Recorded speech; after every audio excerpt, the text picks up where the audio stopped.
तो good morning student, आप लोगों को मेरे चैनल में फिर से स्वागत है। तो आज हम पढ़ने वाले हैं एनालॉग इलेक्ट्रॉनिक। तो एनालॉग इलेक्ट्रॉनिक में कौन सा टॉपिक है? तो एनालॉग इलेक्ट्रॉनिक का टॉपिक है ओसिलेटर। ओसिलेटर के बारे में हम चर्चा करेंगे कि ओसिलेटर होता क्या है और इसका हम ज़रूरत या इसका आवश्यकता क्यों पड़ी। ठीक है, तो चलिए हम ओसिलेटर के बारे में पढ़ते हैं।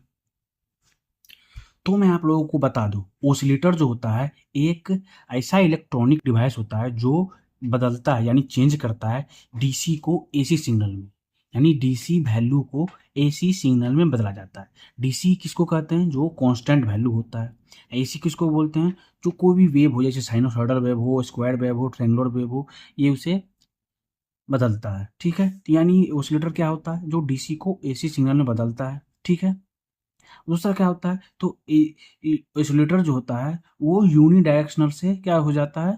बाई डायरेक्शनल में चेंज होता है। यूनी डायरेक्शनल कहने का तात्पर्य हो गया क्या कि वह किसी एक ही डायरेक्शन में बात काम करेगा। ठीक है, बाई डायरेक्शनल का कहने का मतलब दोनों डायरेक्शन में। यदि यूनी डायरेक्शन यदि इस डायरेक्शन में काम कर रहा है तो ये क्या हो जाएगा? दोनों तरफ से काम करने वाला होगा। ठीक है, ओसिलेटर सर्किट क्या होता है? ये पीरियोडिक सिग्नल ओसिलेटर सिग्नल को जनरेट करता है, यानी पीरियोडिक एंड ओसिलेटिंग सिग्नल को जनरेट करता है।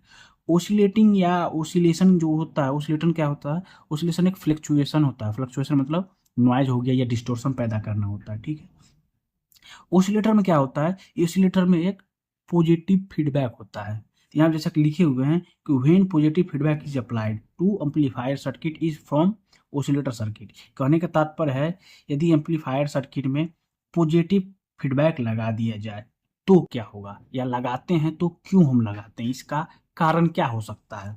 तो चलिए हम आपको बताते हैं कि इसका इफेक्ट क्या होता है। तो हमें बता दूं कि ओसिलेटर सर्किट में जो इफेक्ट बोले हैं, जो पॉजिटिव फीडबैक लगता है, यानी ओसिलेटर सर्किट में यदि पॉजिटिव फीडबैक लगा देते हैं तो क्या हो जाता है? इसका गेन बढ़ जाता है। यदि गेन बढ़ जाएगा तो गेन बढ़ने से क्या होता है? स्टेबिलिटी घट जाती है। स्टेबिलिटी जो घट जाती है जिस वजह से उसका बैंडविड्थ भी घट जाता है। यानी गेन बढ़ने से स्टेबिलिटी घट जाती है और बैंडविड्थ भी घट जाता है, जिसके वजह से ओसिलेशन यानी फ्लक्चुएशन बोलिए या डिस्टॉर्शन बोलिए वो बढ़ जाता है। इसका डिस्टॉर्शन बढ़ने का मतलब है एक प्रकार से समझिए नॉइज भी बढ़ गया। समझ गए?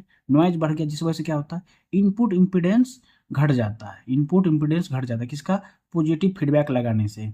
ठीक है, और आउटपुट इम्पीडेंस क्या हो जाता है? बढ़ जाता है। ठीक है, तो कहने का तात्पर्य हम एग्जाम्पल के लिए समझते हैं कि गेन को फीडबैक के साथ लगाते हैं तो कैसा लगेगा। एग्जाम्पल के लिए बताते हैं, यहाँ पर इसको ए ले लिए, उसको बीटा ले लिए, क्योंकि फीडबैक सर्किट या फीडबैक फैक्टर को हम क्या किससे डिनोट करते हैं? बीटा से डिनोट करते हैं। तो ये आपका ए जो हो गया, ये क्या है? ओपन लूप गेन है, यानी आपका इनपुट दिया और आउटपुट पर चला गया। ठीक है, इसमें यदि फीडबैक लगाते हैं यानी बीटा, यानी फीडबैक फैक्टर हो गया बीटा। ठीक है, यदि इन दोनों का यदि मल्टीपल हो जाता है यानी आपका इसका लूप गेन होता है, यानी ए इंटू बी। ए इंटू बी क्या हो जाता है आपका? ये लूप गेन हो जाता है। तो देखिए, गेन विथ फीडबैक की बात कर रहे हैं तो गेन विथ फीडबैक क्या हो जाता है कि आपका open loop gain by one minus loop gain. कहने का तात्पर्य यदि पॉजिटिव फीडबैक रहे तब तो क्या हो जाएगा? यहाँ पर माइनस का साइन हो जाता है। यदि नेगेटिव फीडबैक रहे, नेगेटिव फीडबैक किसमें होता है? ऑपरेशनल एम्पलीफायर की बात कर रहा है तो उसमें नेगेटिव फीडबैक होता है। ठीक है, नेगेटिव फीडबैक होता है, यहाँ पर क्या हो जाता है? पॉजिटिव हो जाता है। यहाँ पर क्या हो जाएगा? इनपुट इम्पीडेंस इंक्रीज कर जाएगा तो आउटपुट इम्पीडेंस डिक्रीज कर जाएगा, तो गेन यहाँ पर कम हो जाता है। किसमें? नेगेटिव फीडबैक में। जैसा कि यहाँ पर पॉजिटिव फीडबैक लगने से स्टेबिलिटी घट जा रही है, बैंडविड्थ घट जा रहा है, गेन बढ़ जा रहा है, ऑसिलेशन बढ़ जा रहा है। उसमें ऑपरेशन एम्पलीफायर में जस्ट इसका क्या हो जाता है? अपोजिट हो जाता है। ठीक है, तो यहाँ पर जानेंगे oscillator is electronic circuit that generate the specific frequency signal. ये जो है ऑपरेशन क्या बोलते हैं? ऑसिलेटर, ये स्पेसिफिक फ्रीक्वेंसी को जनरेट करता है। किसी खास फ्रीक्वेंसी जो होता है उसी को ये जनरेट करने का काम करता है। ठीक है, तो चलिए आज के लिए इतना ही रखते हैं, मिलते हैं नेक्स्ट वीडियो में। आज के लिए बहुत बहुत धन्यवाद।